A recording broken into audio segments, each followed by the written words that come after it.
भगवान एक राजा से दान मांगता है। जब भगवान के सर्वोच्च व्यक्तित्व वामनदेव ने बलि महाराज को इस तरह से बोलते हुए सुना तो वे बहुत संतुष्ट हुए, क्योंकि बलि महाराज ने धार्मिक सिद्धांतों के संदर्भ में बात की थी। इस प्रकार प्रभु उसकी स्तुति करने लगे।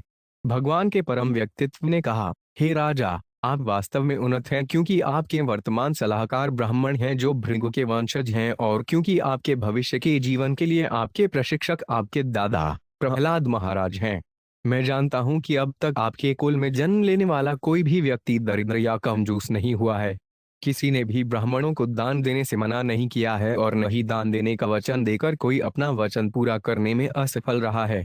और आपका राजवंश प्रहलाद महाराज की उपस्थिति के कारण और भी अधिक गौरवशाली है, जो आकाश में सुंदर चंद्रमा की तरह हैं। आपके वंश में हिरण्याक्ष का जन्म हुआ था। केवल अपने स्वयं के क्लब को लेकर वह बिना किसी सहायता के सभी दिशाओं को जीतने के लिए दुनिया भर में भटक गया, और कोई भी नायक जिसे वह नहीं मिला वह उसका मुकाबला नहीं कर सका। गर्भोदक समुद्र से पृथ्वी को छुड़ाते समय भगवान विष्णु ने अपने वराह अवतार में हिरण्याक्ष को मार डाला, जो उसके सामने प्रकट हुआ था। लड़ाई गंभीर थी, और भगवान ने बड़ी कठिनाई से हिरण्याक्ष को मार डाला। हिरण्यकश्यप का भगवान विष्णु के प्रति क्रोध उसकी मृत्यु तक बना रहा।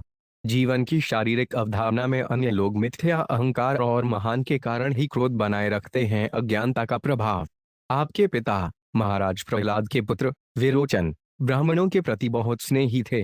यद्यपि वह अच्छी तरह जानता था कि यह देवता थे जो ब्राह्मणों के वेश में उसके पास आए थे, उनके अनुरोध पर उसने उन्हें अपने जीवन की अवधि प्रदान की।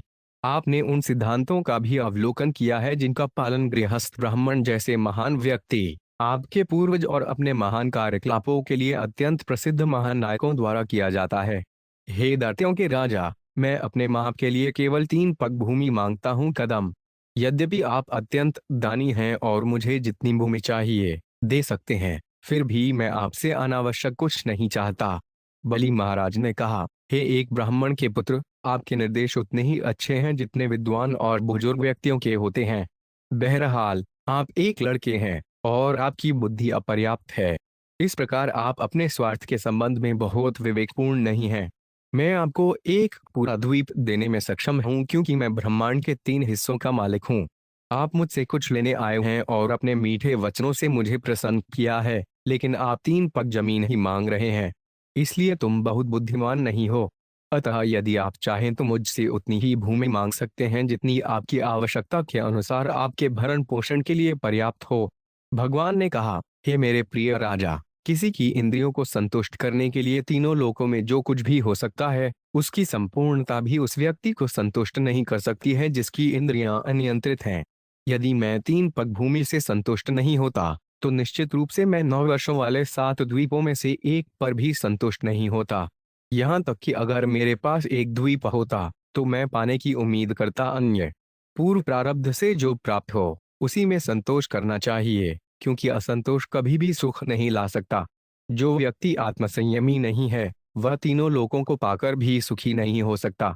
एक ब्राह्मण जो किसी भी संभावित रूप से प्राप्त की गई राशि से संतुष्ट होता है, वह आध्यात्मिक शक्ति के साथ तेजी से प्रबुद्ध होता है, लेकिन एक असंतुष्ट ब्राह्मण की आध्यात्मिक शक्ति कम हो जाती है, जैसे आग पर पानी छिड़कने से उसकी शक्ति कम हो जाती है। इसलिए हे राजन, मैं तुझसे दान देने वालों में श्रेष्ठ 3 पग भूमि ही मांगता हूँ। द्वारा इस तरह के एक उपहार से मैं बहुत प्रसन्न होऊंगा, क्योंकि खुशी का मार्ग यह है कि जो अत्यंत आवश्यक है उसे प्राप्त करने के लिए पूरी तरह से संतुष्ट होना चाहिए। जब भगवान के सर्वोच्च व्यक्तित्व ने बाली महाराज से इस प्रकार बात की, तो बाली मुस्कुराए और उनसे कहा, ठीक है, तुम्हें जो अच्छा लगे ले लो। वामनदेव को वांछित भूमि देने के अपने वादे की पुष्टि करने के लिए उन्होंने फिर अपना जलपात्र उठाया। भगवान विष्णु के उद्देश्य को समझते हुए विद्वानों में श्रेष्ठ शुक्राचार्य तुरंत बोले, हे विरोचन के पुत्र, यह ब्रह्मचारी में बौने का रूप प्रत्यक्ष रूप से भगवान विष्णु का अविनाशी सर्वोच्च व्यक्तित्व है। कश्यप मुनि को अपने पिता और अदिति को अपनी मां के रूप में स्वीकार करते हुए वे अब देवताओं के हितों को पूरा करने के लिए प्रकट हुए हैं। आप नहीं जानते कि आपने उसे जमीन देने का वादा करके कितनी खतरनाक स्थिति स्वीकार कर ली है। मुझे नहीं लगता कि यह वादा आपके लिए अच्छा है। यह राक्षसों को बहुत नुकसान पहुंचाएगा। झूठा ब्रह्मचारी के रूप में प्रकट होने वाला यह व्यक्ति वास्तव में भगवान हरि का सर्वोच्च व्यक्तित्व है, जो इस रूप में आपकी सारी भूमि, धन, सौंदर्य, शक्ति, प्रसिद्धि और हर लेने के लिए आए हैं। शिक्षा। आपसे सब कुछ लेने के बाद वह इसे आपके शत्रु इंद्र को सौंप देंगे। आपने उन्हें दान में 3 पग भूमि देने का वचन दिया है, लेकिन जब आप इसे देंगे तो वे तीनों लोकों पर कब्जा कर लेंगे। तुम एक बदमाश हो। आप नहीं जानते कि आपने कितनी बड़ी गलती की है। भगवान विष्णु को सब कुछ देने के बाद आपके पास आजीविका का कोई साधन नहीं होगा। फिर तुम कैसे जियोगे? वामनदेव पहले एक कदम से तीनों लोकों पर कब्जा करेंगे, फिर वे अपना दूसरा कदम उठाएंगे और बाहरी अंतरिक्ष में सब कुछ पर कब्जा कर लेंगे, और फिर वे अपने सार्वभौमिक शरीर का विस्तार करके हर चीज पर कब्जा कर लेंगे। आप उन्हें तीसरा पग कहाँ देंगे? तुम निश्चित रूप से अपना वादा पूरा करने में सक्षम नहीं होगे, और मुझे लगता है कि इस अक्षमता के कारण तुम्हारा शाश्वत निवास नरक में होगा। विद्वान उस दान की प्रशंसा नहीं करते जो स्वयं की आजीविका को संकट में डालता है। इसलिए जो पूर्ण ज्ञानी है उसे चाहिए कि वह अपने संचित धन को 5 भागों में बांट दे, धर्म के लिए, प्रतिष्ठा के लिए, ऐश्वर्य के लिए, इंद्रिय तृप्ति के लिए और अपने परिवार के सदस्यों के भरण पोषण के लिए। ऐसा व्यक्ति इस लोक में और परलोक में सुखी रहता है। कोई तर्क दे सकता है कि चूंकि आपके पास है, पहले से ही वादा किया था, आप कैसे मना कर सकते हैं? हे दैत्यों में श्रेष्ठ, मुझसे केवल बहवृक्ष श्रुति का प्रमाण ले लो, जो कहता है कि एक वचन सत्य है जो अन शब्द से पहले है, और यदि नहीं तो असत्य है। ओम शब्द का उच्चारण किसी की मौद्रिक संपत्ति से अलग होने का प्रतीक है। दूसरे शब्दों में, इस शब्द के उच्चारण से व्यक्ति धन के मोह से मुक्त हो जाता है, क्योंकि उसका धन उससे छीन लिया जाता है। धन के बिना रहना बहुत संतोषजनक नहीं है, क्योंकि उस स्थिति में व्यक्ति अपनी इच्छाओं को पूरा नहीं कर सकता।